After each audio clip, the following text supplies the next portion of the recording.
Oh, my fellow Americans, have I got some tea for you.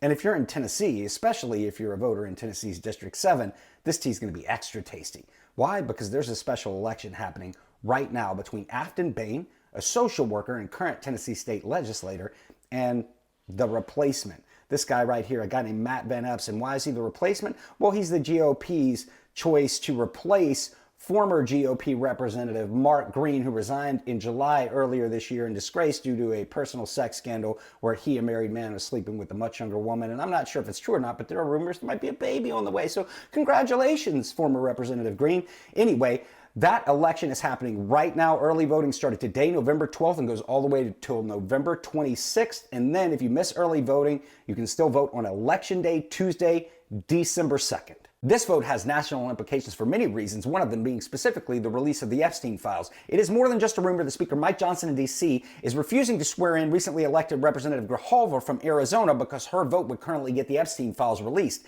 Johnson hasn't been able to count on a vote from Mark Green's seat since July because that seat has been vacant this whole time. If their guy Van Epstein wins, he will vote to keep those files hidden, but if Afton Bain wins, well, the Tennessee Holler caught up with Van Epstein in the airport recently, and here's what he had to say. So Afton was on with us yesterday, and she said that Speaker Johnson is waiting for you to get there so you can cancel out Adelita Grijalva's vote on the Epstein files. What do you think about that?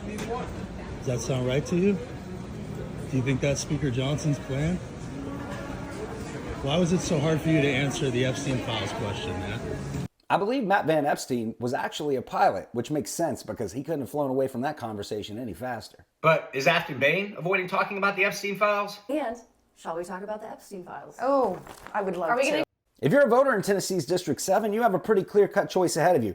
If you're cool sending Matt Van Epstein to Washington so he can help Donald Trump continue his radical pro-billionaire authoritarian agenda where he's crushing the value of the U.S. dollar, pissing off all of our best trade allies like Canada, running a pedophile protection ring right out in the open, pardoning violent criminals who instantly reoffend, as well as building a $300 million ballroom with our money that you and I are never going to dance in, then yeah, I guess you can make that choice. Or if you actually care about electing a fighter who's going to go to Washington and work on your behalf to bring down the cost of living, make sure you have more affordable and even better health care, as well as vote to release those Epstein files, there's only one choice, and that's Afton Bain. Vote wisely.